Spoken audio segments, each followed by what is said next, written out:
It's great to have the military out here today. Military Appreciation Day.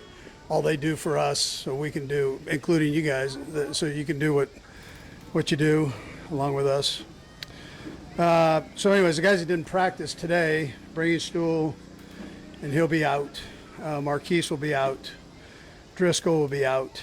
Kareem Hunt got a quad contusion. I'm just going to see about him. I'm still kind of figuring out who's going to play, not play, that whole deal. So there's a chance I sit a couple of the starters or at least be short with them. We want to make sure we get a good look at these guys, these young guys. So we'll just see how it all rolls going forward. Other than that, everybody practiced and did a nice job. So. Andy, with playing time calls, could the third game come into play with that? Yeah, there's a chance they play a little bit more in the third game. Yeah. Coach, how'd camp go? Yeah, so listen, first of all, the people up here have been phenomenal. And they feed us, they house us, they baby us, they keep this field looking groomed like they do, and the facility cleaned up, and so we appreciate that. And then the guys came up in a good frame of mind. They worked hard. I mentioned it to them last night that, there wasn't one of those days where we had a hiccup day, where everything was just not right. The biorhythms were down, all that. We didn't have one of those. I mean, the guys came out with a purpose, and I thought they handled it the right way and worked their tail off. We got some good weather. We got a mixture of the heat and normal days, so it was good all the way around that way. So, but again, we look forward to going back and getting that part started too. So, but I thought this was very productive. I want to see this game. I want to get the young guys some good reps in this game, and you want to make sure you give Brett enough to evaluate and the coaches to evaluate. So we'll try to get that done. How impressed have you been with Chris Olajokin, both in the game and in these past few days? Yeah, so look, I thought he had a good game last week. So he'll play. He'll get some playing time this week, and all of them will. Pat would be the one that would get slighted, But so that would be, But those other three will get plenty of time. Well, we'll see. There's a good chance he doesn't, but we'll see how it goes. What do you mentioned? I know these reps are important for anyone who gets them, but with the left side of the offensive line, Kingsley and Josh being either new spots or new players. Yeah. How important do you think their reps this time? Yeah, I think it's important. Yeah, I think every snap they get, practice included, is important.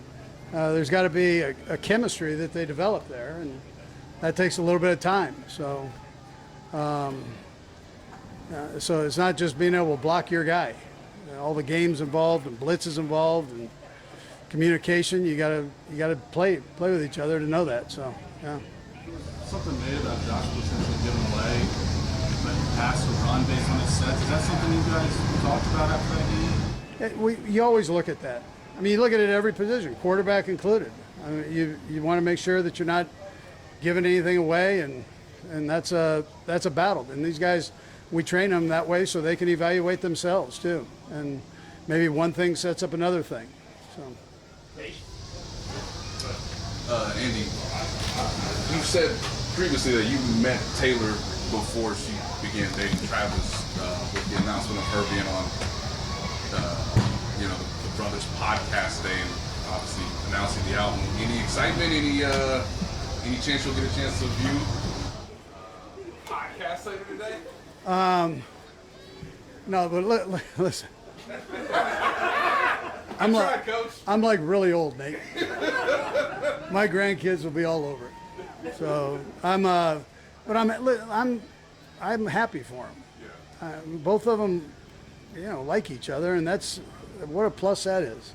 They care about each other, and that's I think that's the most important thing. The older you get, you want these guys to have somebody they can settle down with and that whole deal. And so, I think it's a neat deal for them. Yeah. Both of them. On that non-football Travis front, the big GQ article came out yesterday. I'm assuming you didn't probably read that whole thing, but I don't know if you saw the photographs holding snakes and alligators. It's great to be young, man. That alligator was 175 pounds or something. They made him hold it for quite a while, it looked like. So I'm not sure who was madder, the alligator or Travis. But. Serious question about campus. No hiccup days. You rarely have hiccup days up here, but what do you kind of attribute that to, the way this kind of camp works? Yeah, I would tell you the senior leadership on the team. You know, you got guys that don't miss practice, that have been around. I mean, take Travis. We're talking about Travis. Yeah, take Travis. He doesn't want to miss a rep, let alone a practice. So that goes a long way. You don't have to say much as a coach when you're, you know, the Pat Mahomeses, Chris Jones, Bolton. I mean, these guys, Juju. These guys don't want to miss. They don't want to miss a day. I mean, I can keep going. McDuffie. So he's a young guy, but he's a leader in the group too. So those guys, when they do that, that's you know, you miss, you better be really hurt. You know, that's how it goes.